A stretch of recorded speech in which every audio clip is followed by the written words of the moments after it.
because you're speaking directly to these kids. They're alone in their bedroom and they're listening to you. It's like you're raising them. I mean, sometimes they say we saved their lives. They listened to our song and it became the positive words that helped them pull through a really dark time and made us realize like we need to keep doing that. This is what we're here to do.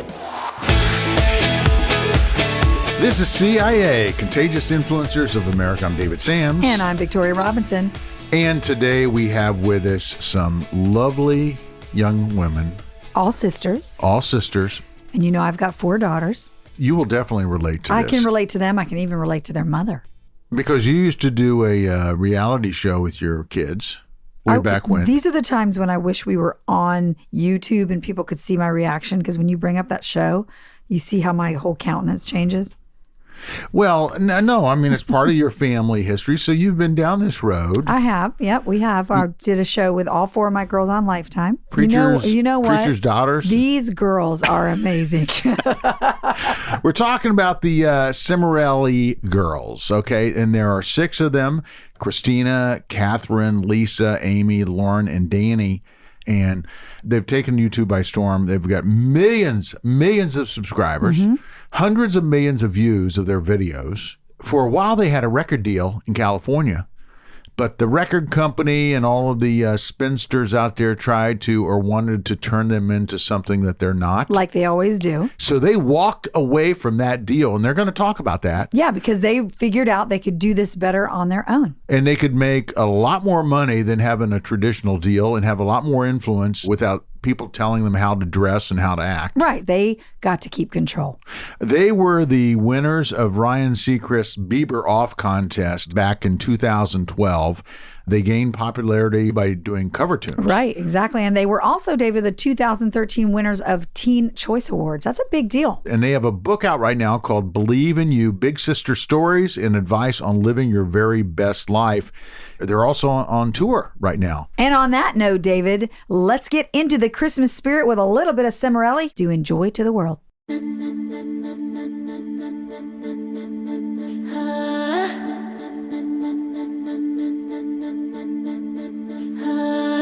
Joy to the world, the Lord is come. Let earth receive her King.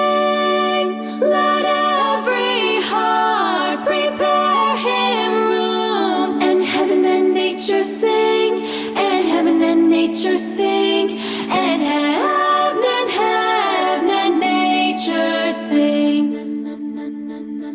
Well, welcome.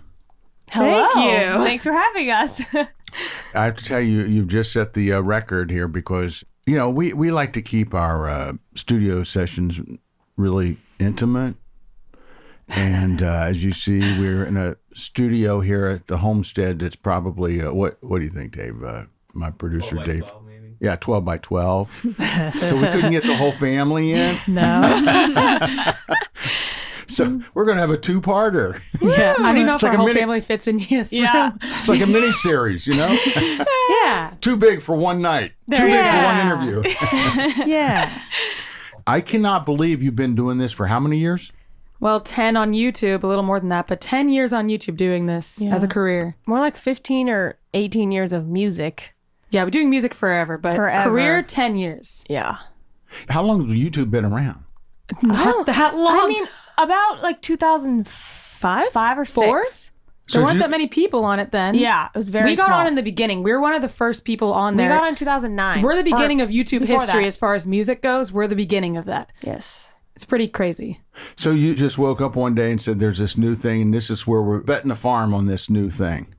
I didn't feel like betting the farm. We were just like, we're just We were gonna teenagers. try this. Yeah, like we didn't really have anything to lose. So we were just like, let's just put a video up and see how it goes. And it did go really well. So we just kind of ran with it. It wasn't like we didn't even think we were doing anything. It was an experiment. It wasn't like people are making careers off of this. It was like a couple people are blowing up. Maybe we should try this. It wasn't that big back then. Right now, there are 6 of you in your group. Yes. But originally there were 5. Yeah, we started Right. out with the 5 oldest sisters, and the youngest one at that time was like 7. So she wasn't in the group, but Lauren over here, she was the second youngest, and you were like I 9. was only like 9 or 9. 10. She was in the group somehow. So we started with Somehow. those. Yeah. I was focused. But was a Lauren great was a star, singer. okay? Yeah. So what was it like being in a group at 9 years old? I mean, Seriously. did you feel like one of the Osmonds back in the day? I mean, what's that like? Yeah. I don't know, because it's kind of all that I've ever known, and I've just always been a very like serious and focused kid. So I was just like, yep, this is cool, sounds good to me, like taking everything really seriously and just trying really hard, and thought it was really fun. So And what were you all doing at the time? Just going to school or? So we were all homeschooled from day one. There's 11 total kids in the family. We have 5 brothers and there's 6 of us girls. We were homeschooled. We all graduated high school really early and went to college early. So Lisa was like 14 in college. I was like 16. Catherine was doing that too. So we were just in college or homeschooling and then working on music on the side. And I was just trying to get a jump start in my career, and then it being our career. So I don't know. It was kind of a weird situation. Did I just hear that Lisa was 14 in college? Hey, you were like 15 or 16. Yeah, I started at 15. We started really young. That was our mom's idea. She's like, she went to high school when she was 12, and she just thought like school was going too slow for her. She's like, I'm not going to make my kids have to wait that long. So we were ready. We took the test, tested in to our local community college, start out there, because it'd be kind of scary if we went off. My gosh, that's yeah. too young. So we just started young, and she was like, let's see if you guys can do it. And we did it. So it's an experiment again. So are you college graduates? I dropped out because we got a record deal when I was 16. So I was like, Okay. moving to LA. Yeah, we didn't graduate. Yeah. And you're originally from? Sacramento, California. What's it like leaving California for Tennessee? Well, we were just talking about this earlier, how when we moved to LA, it was so different from Sacramento that coming to Tennessee and the Nashville area felt a lot more familiar, actually. It was more similar to where we grew up. It's just a lot more down to earth and slower paced and like the much pace. smaller. The pace is the biggest difference. It was Yeah. more like, LA was just way more different than Sacramento in Northern California because of the pace. That's such a good point there. So take me back to that initial YouTube video. What was the response? First of all, what was the song? It was Party in the USA, Miley Cyrus, back when she was just like a Disney star. We were like, okay, this song is about to come out. It's going to be big. We didn't really know what we were doing. So like, let's put it up. And then we had one previous video or a few, and they had like a couple hundred views. So we put this one up. From and us. Then, Views from us. Yes. We were the ones like... We were the Refreshing viewers. the page, We were the yeah. viewers before. So we put up... You were clicking the button over No, and we over and over were. again, Oh, right? it's not an exaggeration. Back in the days when that actually worked. Yeah, it only gets you so far, you know? Yeah. And then we put this up, and then like overnight, we wake up and there's 20,000 views on it, we were all just like in absolute shock, because that doesn't happen in our town that we were in. That just doesn't happen there. You don't just get, that was a little bit of quote fame at that time, and that just doesn't happen. So we were just like, what is going on? All these comments from people around the world, people hating on us, people loving us, people intrigued by us. We were just not used to that attention at all. We were very confused, and it was really shocking. Really shocking. Yeah. So when that happened, how did your life change? Oh my gosh. It changed like overnight, literally. Yeah, because from the first video, our then manager, contacted us, her daughter, and was like, my mom wants to meet you girls. They're from the UK, and they flew out here and met us, and then we were going to LA to meet with labels like very shortly after that. While we were still in school, like tripping back and forth. Like it happened so fast. Tell me about that process. So all of a sudden you're talking to record labels. What did they have to say, and how did you guys take it? Well, it was shocking, obviously. It was culture shock, and the people would say... They all loved us. There's a lot of They were like, different you're things. so cute. Like, look at these girls. Because, again, Lauren is like 9 years old. But they were also like, what do we do with you? We were very, very unfamiliar, especially at a time when it was like Lady Gaga was really popular. And it's Yeah. like, what do we do with this wholesome group of sisters that half of them are like in the single digits, or not half of them, but you know what I mean? They're very young, and we didn't really have any original songs. We had a couple that we'd written. And it was just like, what do we do with these girls? Yeah. Did you feel like, gosh, how am I going to deal with this? I mean, did you feel any pressure at For all? myself, I was like, I wanted this to happen and it's happening. But what about you guys? Same. I mean, for me, I was so young. I was like, well, guess this is life. Yeah, you don't really understand the gravity of it at like 11 years old. But Yeah, it's like, I mean, that I was was fun. like, I was like 14, and I was Yeah, like, we were like, oh it's my gosh, happening. this is my It's dream. happening. Yeah, I was Yeah. like, of course it's happening. This is great. Because we But wanted to be also- like the Jonas Brothers. They were like this Yes. wholesome sibling group. And that was like a huge inspiration for us at the time. So we're like, Yeah. this is happening. We're like becoming them female versions, basically. That's kind of what we thought. What kind of response did you get from friends? Oh gosh. But they didn't realize what was happening. Yeah, I don't think people understood the gravity of it, and I didn't tell them everything we were doing in LA and stuff. I didn't Yeah. want to be weird.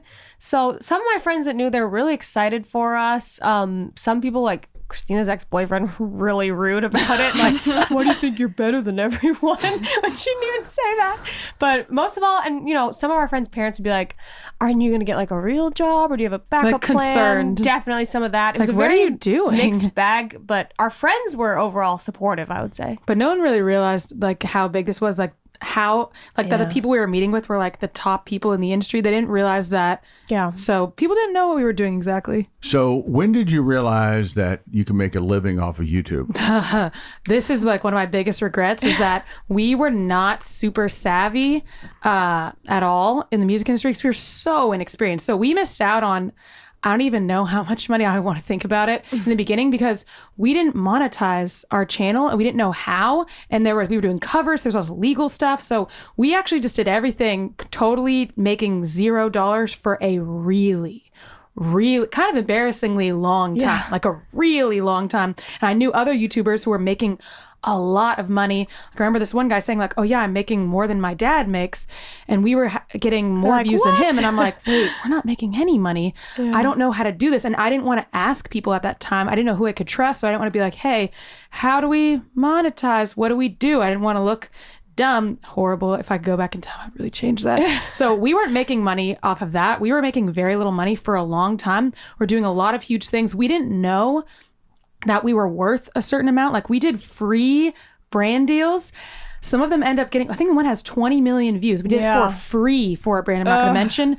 For free, we did a bunch of things for them. I think it was total like 30 or 40 million views because there was multiple videos for free because we didn't know that that was worth something. We were very naive at the time. You live, you learn. So it took a while to realize, oh, we can monetize this. We can make money off this, like a really long time. How did mom and dad take this? They were excited for us. Well, the way that our parents are, they're like, anything we want to do as a kid, I'm like, I want to do ice skating. My mom's like, we're putting you in lessons. Like, you're going to be Very great. supportive. They're so supportive. Anything we want to do, they're like, if you work hard at it, you will do it. Like, very open-minded. Our dad, like, owns his own business. Our mom was, like, obviously really smart and went to college. She was young and all Musician. stuff. So they both just No, believed, your mom like, went to college when she was what, 12? when she was high school when she was 12. She was 15. She went when she was 15. And she Okay. wasn't homeschooled. So that was actually more impressive feat. to me. Like, she flew through that. But anyway, they both believe like anything is possible. So they were like, oh, great. Like, you're getting signed. This is awesome. Like, we're moving. The whole family's moving to LA now. Like, whatever you need. And when it was time to move here, they're like, all right, we're moving to Nashville. Great. They were pretty scared. Yeah. They were also really scared because they were obviously not experienced at all in the industry. And it's really intimidating it's really intimidating because so many of the people use a lot of kind of like shaming tactics on you to make you feel more dumb and more naive and more inexperienced so that you will do what they want. It's like manipulative. We didn't realize that at the time. Luckily, we didn't get manipulated into doing like anything that we really didn't want to do or anything against our morals at all. We were strong on that. But they really did try to use that against us for a while because you don't know what's going on. So I think they were really excited, really supportive, but definitely really cautious, really very scared. cautious. Yes. Scared, very kind of protective paranoid. of us. Yeah. Especially when you were visiting the record labels, I'm sure. Oh, yeah. Totally. Oh, yeah. They're watching every Yeah, our mom man was in that always room. there. Yeah, our mom was always at everything we Our did. dad would go too. And our to the dad would go meetings. to a lot Oh, yeah. of them, which was great. Now, Really glad. What kind of work does your dad do? Construction. Construction, So, huh? yeah, he's hit a lot of rough people. Yeah. Well, he's got to be busy here now in Middle Tennessee because there's so much building going on. Did you sign a record deal? Yeah, Universal. It was actually in the UK. It was Island Records in the UK, which is kind of weird, but that's where our manager was.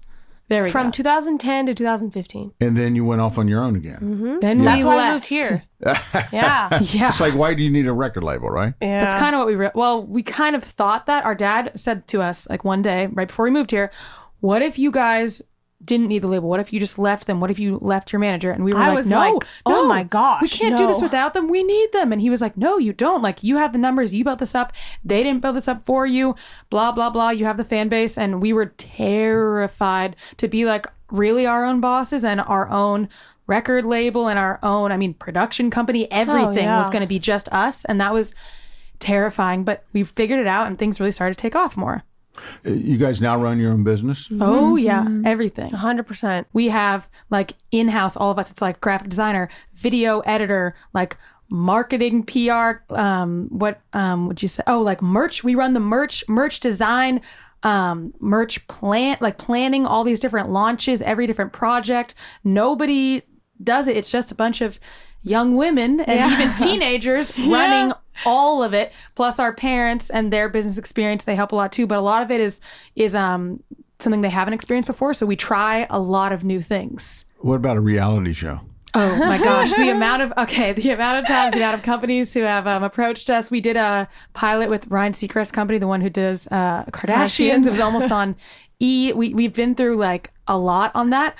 We never found the right fit. At this point, we kind of think it's never going to happen, but who knows? Yeah. It's like every year there's another one or multiple. We just had a meeting. There's some about web something like series this. that we've done that was like a more chill version of a reality show. Yeah, we that do was have that. More organic. And I really enjoyed those because it's like they just turn the cameras on. They're like, all right, you're going to go ice skating or something, but now just be yourself and ice skate. We just have fun. I really enjoy making that, and I would love to do something more like that. But the actual pilot we shot was just like, it felt very scripted. Like they're like, okay, now make sure you cry when she tells you this. And we're like, but isn't this a reality show? It was so not real. And if it was something like that, I wouldn't do it. Yeah, too much acting. It's way too stressful. Too much acting, but being yourself is kind of Yeah, hard. so much drama. They just want all this drama. It's like, that's not how we are. Like, our family is not this like constant like fight. Oh, we hate each other. Like, that's not how we operate. So it doesn't feel even like authentic at all to us. Yeah.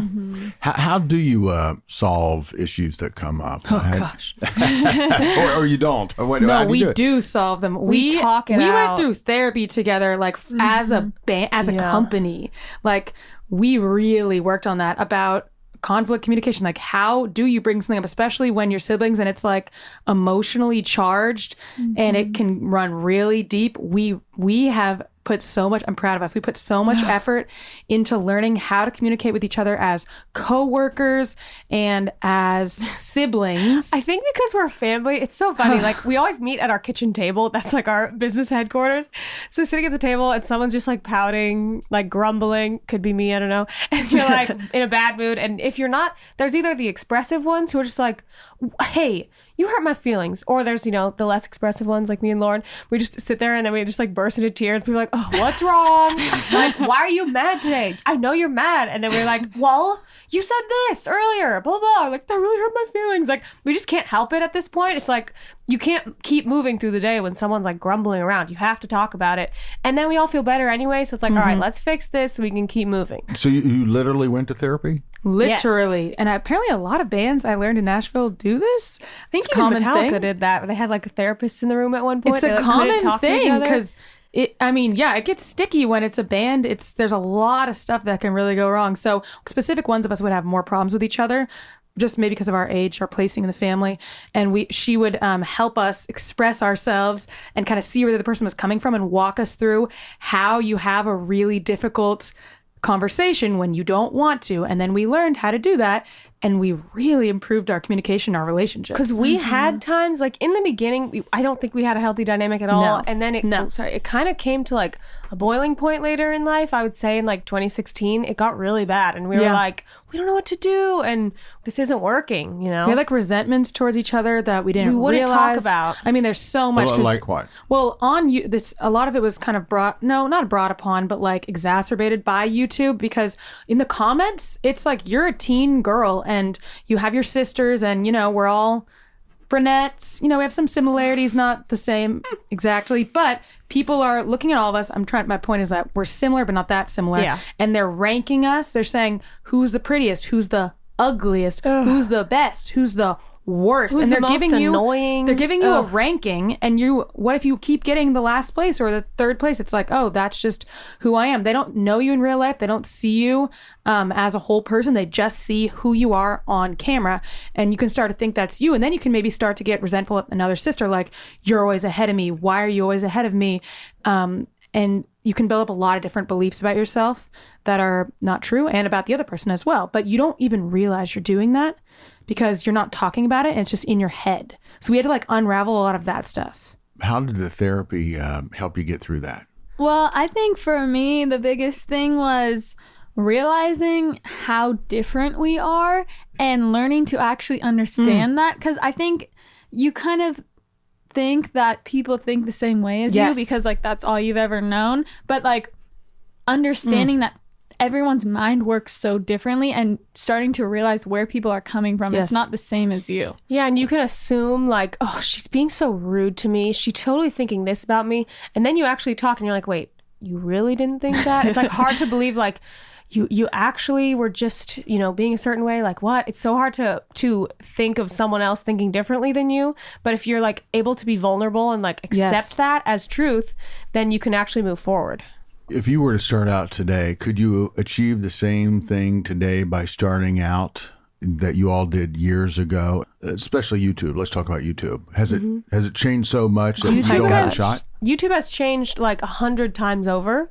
It used to be like, oh, every few years it would be different. And now it's like every few months, every few weeks. Like it is changing the algorithm, what's popular, what people like. You get bigger faster now. Yeah, Now you blow up. People blow up so fast. I think it's actually not that intimidating to me because we had kind of a resurgence in the last year, and I realized if you pay attention to what's going on and you know like what does well today and you are good at that and you do that, then you'll It's do not well. that hard. It's like you do what you do in a way that fits with what's popular, if that makes sense. Like you don't be fake and be like, oh, people are doing pranks where they throw eggs at someone, so I'm gonna do that. But it's like, oh, prank videos are popular. What kind of prank would I do? Like, do I do pranks? If you do, you know what I mean? Like you still be yourself, but you fit into what works. But I will say it's definitely much harder now to, as a musician, I think is Yes. the least, is the most challenging. It's so saturated with musicians now. Yeah, and There's also so many. they don't like. There's a lot of people that are blowing up on YouTube, but I don't think musicians are anymore. And it's regulated. You know what's really different? Back when we started, it wasn't regulated by really like anyone at all because it was brand new. So we were like super high up on the charts of everything we were doing on social media. So we would be like right next to Justin Bieber at that point. There was a specific time where they changed the way things would be like ranked or the way it was regulated. And then suddenly we dropped way down so that only like the label artists would be at the top. And this is the point where we weren't, I guess. YouTube artists were at the bottom, whatever. Yeah. And things change a lot to be, and the same with Spotify too, to be in like the favor of labels, I think, a lot because they have so much money behind them. So Yeah. that's definitely a challenge. The difference is back then, the internet just showed you what it was. Like, here's the top 10 viewed people today. Now, Period. It shows you what it wants to be. Like, oh, someone paid for the number 10 spot, so they're the number 10 most viewed today, but they're not. Yeah, like, yeah. What do you want to be when you grow up? I definitely want to do music for the rest of my life, and I love working with them. Like it's definitely going to evolve as we get older, and as some of us start families, it's going to change. I think the big thing that never changes is our mission. We all have like a collective mission and also individual missions based on like our own life experience and passions, but they're kind of the same overall in a way. Every single one of us like really strives to empower people, especially particularly young women based on our own experience. We all have like such a heart for that in different ways. Some of us, like Lisa, are more passionate about like body image in young women. Like she's really, really good at that. Some of us are more passionate about helping people find their voice, speak up for themselves, like Lauren, things like that. And then there's a lot of different ways you can do that, but we are very passionate about that. And we do that through our channel.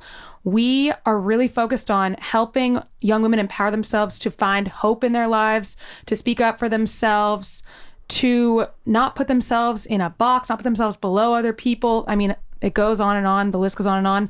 And we can do that in so many different ways. And social media is a great place to do that because you're speaking directly to these kids. They're alone in their bedroom. They have a rough family. They're alone in their bedroom and they're listening to you. It's like you're raising them, basically. So you have direct access to all these young women. And we just want to spread these positive messages to them, no matter what that is for each of us, our own individual thing. And we can do that in a lot of different ways. So that's, I think for all of us, we want to keep doing that in whatever our own way is, whether it's putting out a song or a book or speaking somewhere or a video or a blog post or an Instagram post.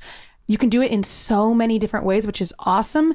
And we've seen the effects of that. Like we've seen these young girls telling us how we shaped them through their high school years, how we helped them make a really big life decision that was hard for them, sometimes they say we saved their lives. I wouldn't want to credit us with that, but it's like they listened to our song and it became the positive words that helped them pull through a really dark time. So just seeing that we can do that really empowered us and made us realize like, we need to keep doing that. This is what we're here to do. This is like what a career should be, something that uplifts people or makes an impact somehow. So we're going to keep doing that in whatever way we can. And it's going to change as we get older, but we're going to find our way to do it in whatever whatever place in life we're at, basically. Well, I could keep you three in here forever. You've been remarkable, really. You're amazing. Now I'm going to switch this out and bring in your sisters. Oh, okay. All right. This is like a game show. Yeah. I'm going to see what their answers are. Right? It's a very different crowd. They're going to be very different than us. We're more mellow today. They're probably not going to be so mellow. Mellow? You're mellow today? Yeah, I think this is pretty mellow. Yeah.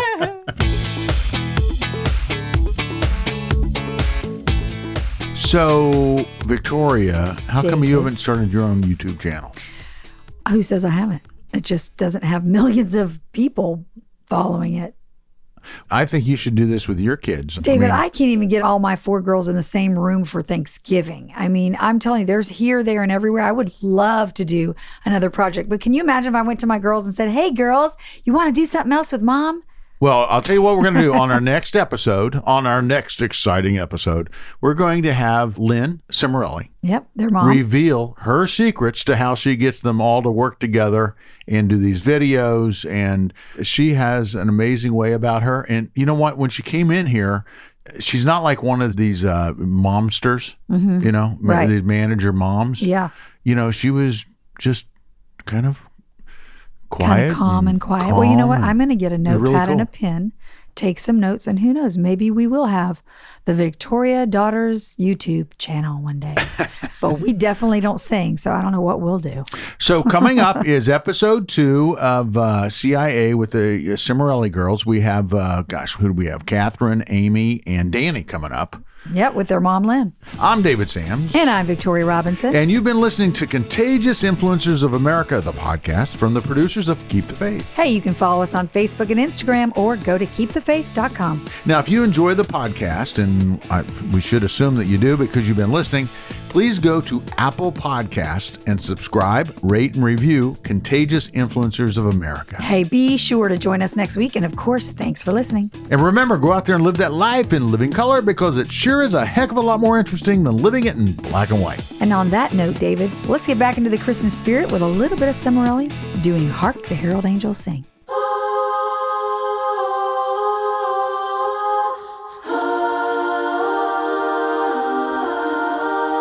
Hark the herald angels sing, glory to the newborn King. Peace on earth and mercy mild, God and sinners reconciled. Joyful all ye nations rise.